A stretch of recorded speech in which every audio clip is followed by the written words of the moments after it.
땅에서 빛을 발하라.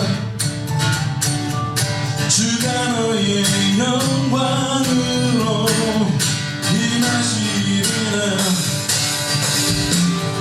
일어나라 주의 백성 빛을 발하라. 주가 너의 영광으로 임하시리라. 세상이 어둠 속에 헤매고 있지만 주가 너와 함께 사방에서 나오네. 일어나라 빛을 발하라. 한 백성이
모두 부가 생명을 다해서 주의 이름을 높이며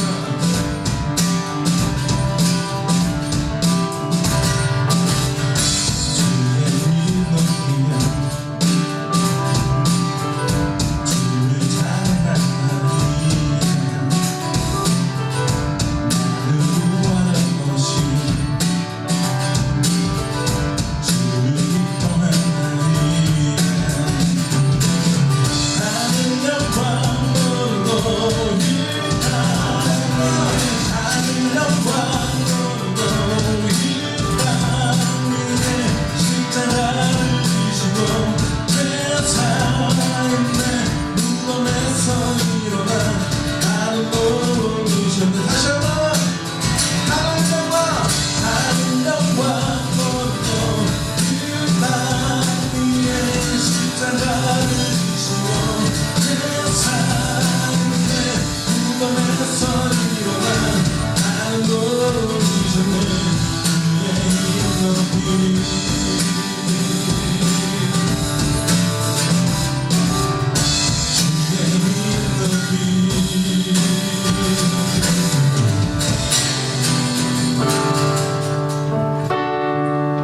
이 땅 위에 오신 하나님의 본체 십자가에 달리사 우리 죄 사하셨네.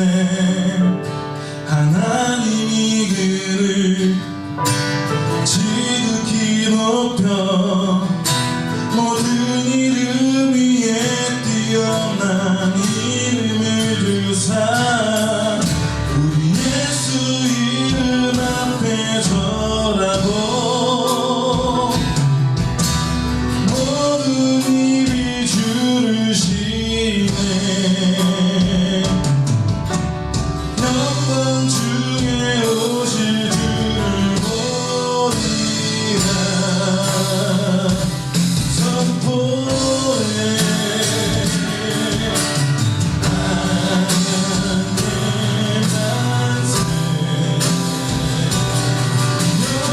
주의 오실 주를 보리라. 선포해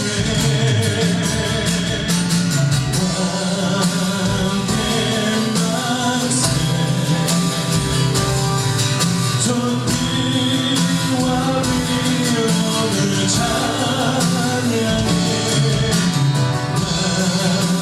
왕의 왕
1절에서 7절까지 말씀입니다. 섬들아 내게 들으라. 먼 곳 백성들아 귀를 기울이라. 여호와께서 태에서부터 나를 부르셨고 내 어머니의 복중에서부터 내 이름을 기억하셨으며 내 입을 날카로운 칼같이 만드시고 나를 그의 손 그늘에 숨기시며 나를 갈고 닦은 화살로 만드사 그의 화살통에 감추시고 내게 이르시되 너는 나의 종이요 내 영광을 내 속에 나타낼 이스라엘이라 하셨느니라. 그러나 나는 말하기를 내가 헛되이 수고였으며 무익하게 공연히 내 힘을 다하였다 하였도다. 참으로 나에 대한 판단이 여호와께 있고 나의 보응이 나의 하나님께 있느니라. 이제 여호와께서 말씀하시나니 그는 태에서부터 나를 그의 종으로 지으신 이시요 야곱을 그에게로 돌아오게 하시는 이시니 이스라엘이 그에게로 모이는도다. 그러므로 내가 여호와 보시기에 영화롭게 되었으며 나의 하나님은 나의 힘이 되셨도다. 그가 이르되 내가 나의 종이 되어 야곱의 지파들을 일으키시며 이스라엘 중에 보존된 자를 돌아오게 할 것은 매우 쉬운 일이라. 내가 또 너를 이방의 빛으로 삼아 나의 구원을 베풀어 땅끝까지 이르게 하리라. 이스라엘 구속자 이스라엘의 거룩하신 여호와께서 사람에게 멸시를 당하는 자 백성에게 미움을 받는 자 관원들에게 종이 된 자에게 이같이 이르시되 왕들이 보고 일어서며 고관들이 경배하리니 이는 이스라엘의 거룩하신 이 신실하신 여호와 그가 너를 택하였음이니라. 아멘. 오늘은 어쩌면 조금 지루하고 따분하게 여러분 느껴지실 수도 있겠습니다. 물론 전에도 그랬다라고 말하면 할 말은 없지만 약간 원론적인 그리고 좀 깊은 이야기를 먼저 하도록 하겠습니다. 성경은 일단 신약과 구약이 있죠. 늘 하는 얘기예요. 신약과 구약의 중심은 예수 그리스도인데 구약은 오실 예수님에 대한 이야기고 신약은 오신 예수님에 대한 이야기다 라는 이야기를 제가 늘 합니다. 특히 구약 가운데 오실 예수님에 대한 이야기를 하는데 대놓고 이름이 예언서라고 붙여진 그 이름이죠. 소선지서, 대선지서, 이 예언서라고 부르는 거 있는데 뭐 대선지서, 소선지서, 소예언서, 대언서라고 한다 하여도 뭐 이게 내용이 중하고 내용이 덜 중에서 대소로 나는 게 아니라 그 분량을 보고 얘기했어요. 그 중에 대에 속한 대표적인 성경 가운데 하나가 바로 오늘 본문이 이사야서입니다. 이 예언서에 기록된 시기들을 보면은 이스라엘이 함락되기 전서부터 함락된 이후 그리고 다시 예루살렘으로 돌아와서 예루살렘을 재건하는 시기까지의 시간들을 다 두루두루 볼 수 있습니다. 이스라엘이 함락되기 전이다라고 말해도 결코 이 이스라엘이 건강했던 시기가 아니라 그냥 갈락말락한 그런 시기들 있잖아요. 막 하나님이 그래서 경고하시고 했던 그 시기의 모습들 그리고 곧 이제 심판을 받은 시기의 그 상황이라고 말할 수 있겠습니다. 그래서 이사야나 예레미야나 에스겔과 같은 이런 선지자들을 통하여서 하나님께서 이스라엘에게 향하여서 회개하라고 돌이키라고 경고의 메시지를 계속 보내고 심판의 메시지를 보냅니다. 그런데 이 이야기가 계속 진행됐다라는 것은 결국은 이스라엘이 멸망하였다라는 그런 뜻이 되겠죠. 그래서 결국은 멸망하여서 포로기의 시간들을 보내게 됩니다. 그 후 다시 무너진 이스라엘을 재건하시고 다시 세우신다는 하나님의 약속을 이 안에 다시 기록되게 됩니다.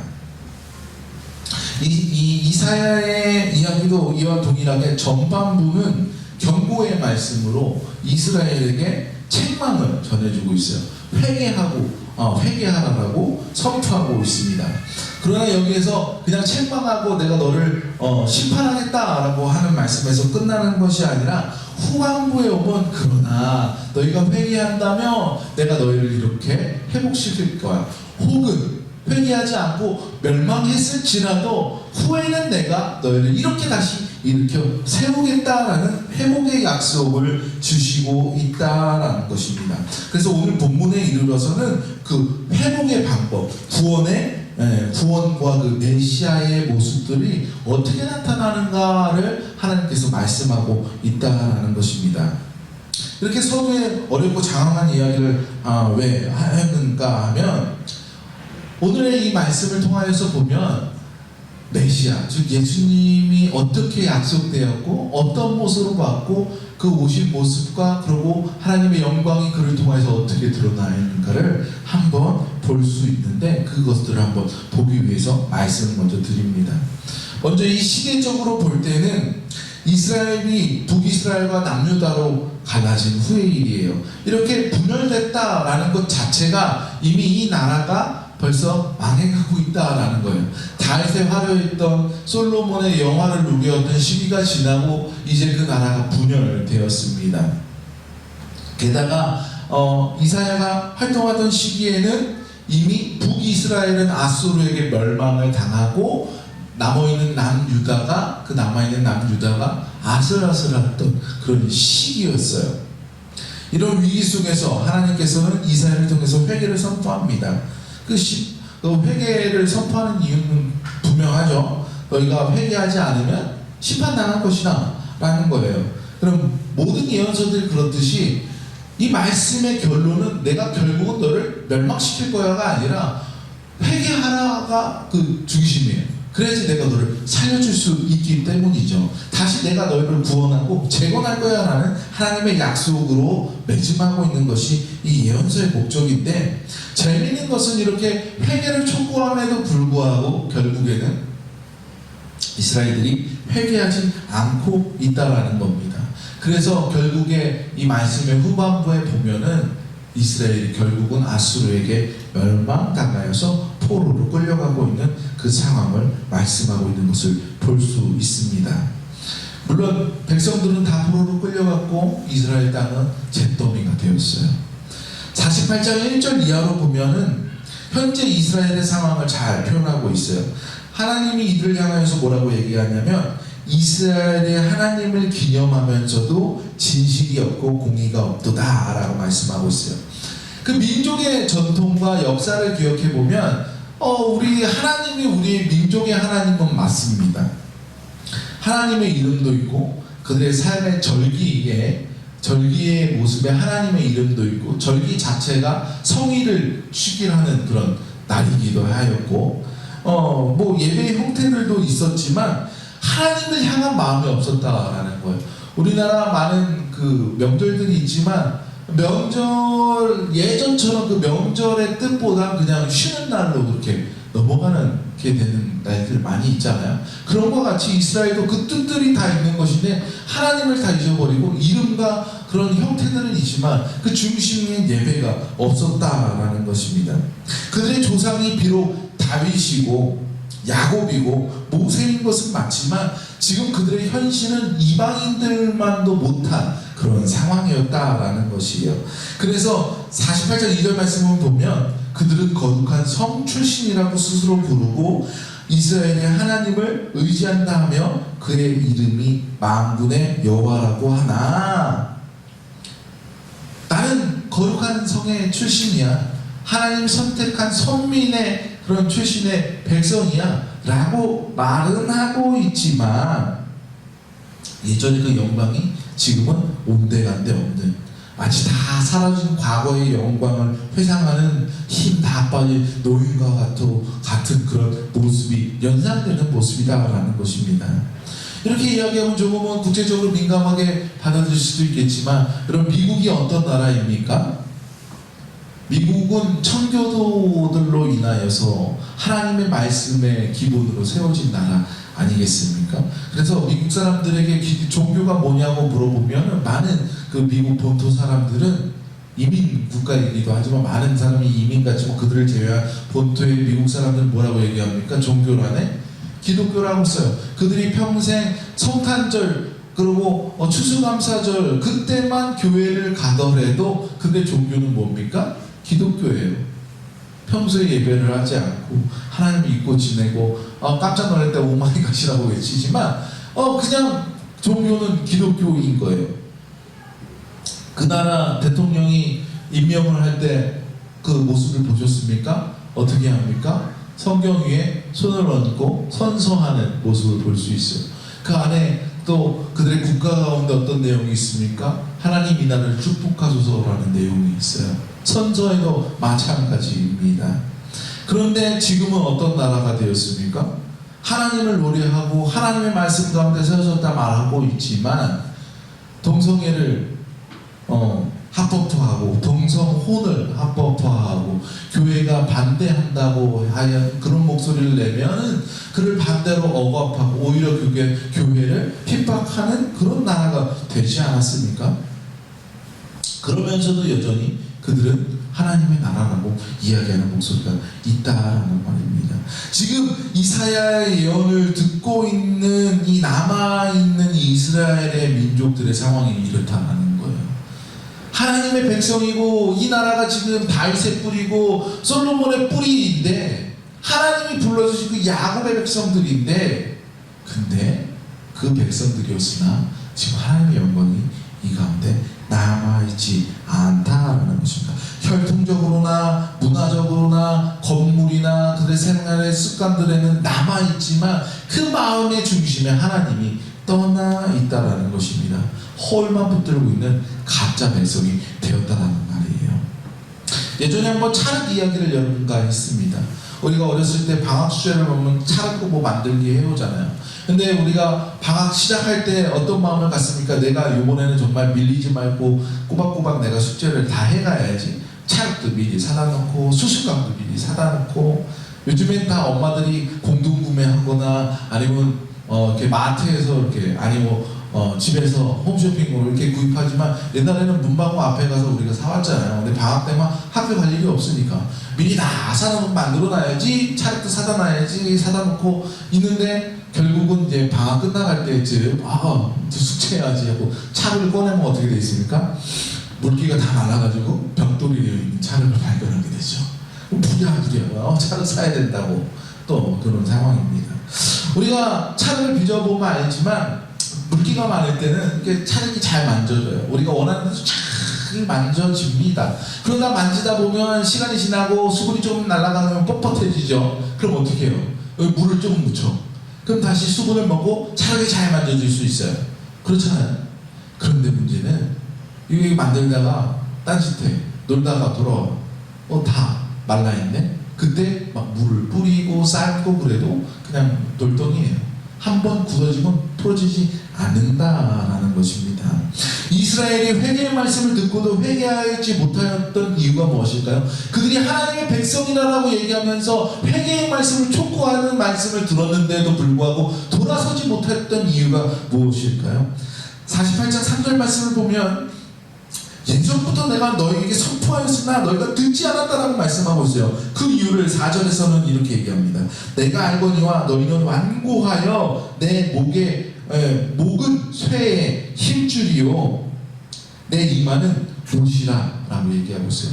쇠의 힘줄이라고 얘기해서 저는 어른들이 그 고집 센 사람 얘기할 때 쇠심줄, 너 고집이 쇠심줄 같아가지고 막 이런 얘기 하잖아요. 그래서 저는 이 한글로 번역된 게 쇠의 힘줄이라고 하길래 소심줄을 얘기하는 줄 알았거든요. 다른 번역 성경을 찾아보니까 아이론으로 써 있어요. 그냥 철이에요, 철. 이스라엘이 이제 너무 완고해져서 예전에 하나님 말씀대로 살아갔던 그 부들부들한 찰흙 같은 마음은 다 사라지고 다 그 물기가 날아가 그냥 딱딱한 돌이 되었다라는 것입니다. 더 이상 굳어져 버렸으니까 이제 어떤 말씀을 주고 어떻게 두드려 보아도 이들이 변하지 않는다라는 것입니다. 여러분, 토기장이가 토기를 구워가지고 나왔는데 마음에 들지 않아요. 그럼 어떻게 합니까? 이거는 마음에 들지 않게 나왔으니까 좀 싸게 팔고 잘 나오면 비싸게 팔아야지. 그럽니까? 마음에 들지 않는 건 가차없이 땅바닥 깨뜨려 버려요. 던져버립니다. 그것은 거기에서 끝나버리는 것이죠. 하나님께서 그들을 봤을 때에 결국 너희들은 멸망하겠구나, 이 멸망의 길을 피할 수 없겠구나 라고 말씀하고 계시다라는 것입니다. 이렇게 사람의 마음이 변했어요. 그 민족 전체가 변하였습니다. 그러나 하나님은 어떠실까요? 48장 12절의 말씀을 보면 이러한 이스라엘임에도 불구하고 하나님께서 이들을 부르실 때 뭐라고 부르십니까? 야곱아 내가 부른 이스라엘아 내게 들으라 라고 말씀하고 있어요. 이미 야곱의 하나님께서 불러주셨던 그때 영화로운 이스라엘 모습은 다 온데간데 사라졌지만 하나님께서는 내 백성으로 여전히 야곱의 자녀들로서 부르고 계심을 볼 수 있다는 거예요. 이들이 이미 망할 그런 모습에 갖고 있지만 하나님께서 이들을 여전히 포기하지 않으시고 하나님께서 자기 민족으로 불러주시고 계시다는 것을 볼 수 있다는 말입니다. 하나님께서 왜 이들을 그런데 깨뜨릴까요? 왜 이들을 심판하려 하실까요? 이렇게 깨뜨려야지만 다시 세워나갈 수 있기 때문이에요. 완전히 굳어져서 더 이상 고칠 수 없는 이들은 깨뜨리고 다시 완전히 새롭게 싸울 수 있기 때문이다라는 것입니다. 조금 전에 제가 미국의 예를 들었지만 우리나라도 크게 다르지 않습니다. 한국 전쟁 이후에 정말 잿더미화된 이 나라가 정말로 빠른 시간 내에 발전하고 정착하였는데 어떤 배경이 있습니까? 물론 많은 사람들이 노력하였고 세계의 많은 원조들이 우리를 도왔지만 그 원조들 가운데 어떤 것이 중심되었어요? 기독교의 문화가 중심이 되었어요. 많은 교회들이 도왔고요. 많은 선교사들이 이 땅을 위하여 노력했습니다. 이 땅에서 순교하였어요. 많은 학교를 세웠고요. 많은 병원들을 세웠고요. 많은 고아들을 그 가운데서 선택하여 돌보았다라는 것입니다. 그런데 지금은 교회라고 하면 예전에는 정말 교회라고 하면 이미지가 좋았고 도와주는 사람들, 착한 사람들, 몸과 사는 사람들이라고 했는데 지금 교회라고 하면 마치 이류의 문화를 살아가는 미신을 믿는 사람이나 똑같은 취급을 하거나 아니면 그들보다 더 못한 사람으로 취급하는 마치 자기들만의 리그 가운데 빠져있는 사람으로 이류적인 사회 사람으로 취급하는 안타까운 상황이 아니겠습니까? 과연 오늘 이 교회에 하나님에 대한 그 간절한 마음이 있는지 이스라엘같이 예전 그러니까 한국의 교회의 부흥기에 아직도 젖어 있어서 지금 현실을 보지 못하고 굳어져 가고 있는 돌덩이가 되어가고 있는 것은 아닌지 영적 민감함을 감각을 잃어버리고 있는 현 상황이 아닌지 묻고 싶습니다. 역사와 교회 전체를 생각하기 전에 그럼 우리 개개인들은 어떻습니까? 예전에 하나님을 만났을 때 어쩌면 그 뜨거웠을 때가 다 있었을 텐데 지금 여러분의 마음은 어떻습니까? 그 갈급함이 있으십니까? 찬양할 때 숨이 막혀지는 그러한 놀라운 은혜가 있습니까? 말씀 가운데 그런 감동이 여러분 가운데 있습니까?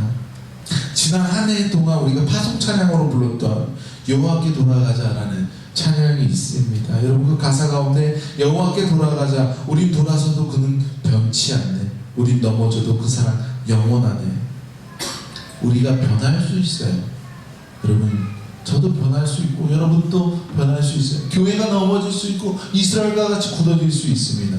그런데 우리에게 소망이 있는데 하나님이 변하지 않는다라는 사실이에요. 오늘 본문으로 49장 1절 말씀을 보면 여호와께서 태에서부터 나를 부르셨고 내 어머니의 복중에서부터 내 이름을 기억하셨으며 우리가 서로 교회에서 축복하고 요즘에는 교회 안 다니는 사람들도 이 노래를 이 찬양을 다 알더라고. 아주 먼 옛날 하늘에서는 당신을 향한 계획이 있었죠.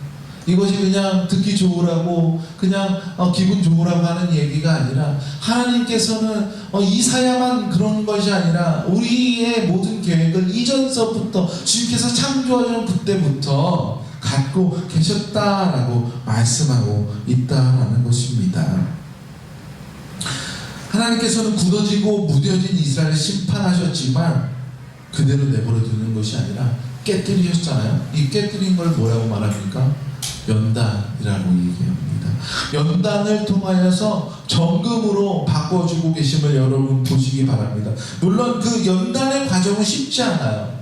처음에는 정말 완전히 깨뜨려버려야 하고 다시 새롭게 만들어가는 과정 또한 세워가는 과정 또한 쉽지 않을 것이고 우리 삶의 고통이고 어려움일 것입니다. 그러나 이 일을 내가 하는 것이 아니라 하나님께서 하신다라고 말씀하고 계시지 않습니까? 우리가 힘들지만 주님을 의지하고 우리가 완전히 그 바닥에 내려갔을 때에 주를 바라보면 우리가 그 가운데 세움을 받을 줄로 여러분 믿으시기 바랍니다. 그가 연단하여서 오늘 본문 2절 말씀에 내 입을 날카로운 칼같이 만드시고 나의 그의 손 그늘에 숨기시며 내 입은 뭐 하는 것입니까? 말하는 도구 아니겠어요? 하나님의 입은 뭡니까? 말씀을 선포하는 입 아니겠습니까? 하나님의 말씀은 자외 날쌘 검과 같다라고 하였습니다. 이 이사야의 입을 연단하여서 날쌘 검과 같이 하는 것처럼 하나님께 수를 연단하였을 때 우리의 나오는 그 입에서 나오는 언어가 나의 말이 아니라 하나님의 능력의 말씀이 됨을 여러분 믿으시기 바랍니다. 그것을 아무 때나 세상에 던져버리는 것이 아니라 우리가 칼을 싸우는 검투사가 어떻게 합니까? 아무 때나 칼을 휘두르는 거 아닙니까? 이건 폭군 아니겠어요? 말씀을 보니까 그의 손 그늘에 숨기시며 준비하고 그 가운데 쥐고 있다가 그의 때가 되었을 때 드디어 들어 사용하신다 말씀이십니다. 또 나를 갈고 닦은 화살로 만드사 그의 화살통에 감추시고, 여러분 검은 근거리에서 싸울 수 있는 무기입니다. 그럼 화살은 어떻습니까? 원거리까지 공격할 수 있고 그 진을 방어할 수 있는, 다른 사람들을 괴롭히지 못하게 적이 가까이 오지 못하게 막을 수 있는 무기가 바로 활이라는 무기예요. 나를 그렇게도 사용하신다라는 것입니다. 나를 전천으로 주님께서 쓸 수 있도록 예비하신다라고 말씀하고 있어요. 우리가 주님께서 회복을 약속하셨는데 그 회복하였을 때 나의 모습은 이렇게 온전히 주님 앞에 쓰임받을 수 있는 모습이다라는 것입니다. 그러면서 3절 5절 말씀에 뭐라고 말씀하십니까? 나는 여전히 너희 하나님이며 너는 나의 백성이야 라고 말씀하고 있어요. 그리고 계속해서 내가 너의 힘이 되어줄게 라고 약속하시는 말씀을 볼 수 있습니다. 우리는 이렇게 놀라운 은혜를 날마다 경험하며 살아감을 여러분 믿으시기 바랍니다. 이렇게 놀라운 은혜를 경험한 그리스도인들은 반드시 그 다음에 행보가 있어야 됩니다. 그 이야기가 무엇입니까? 우리가 선물을 받으면 어떻게 해요? 꾹꾹 눌러두고 받았지만 기쁨을 억누르고 참고 있습니까? 그렇지 않잖아요. 자랑하게 되잖아요. 가까운 사람일수록 더 자랑하게 되잖아요.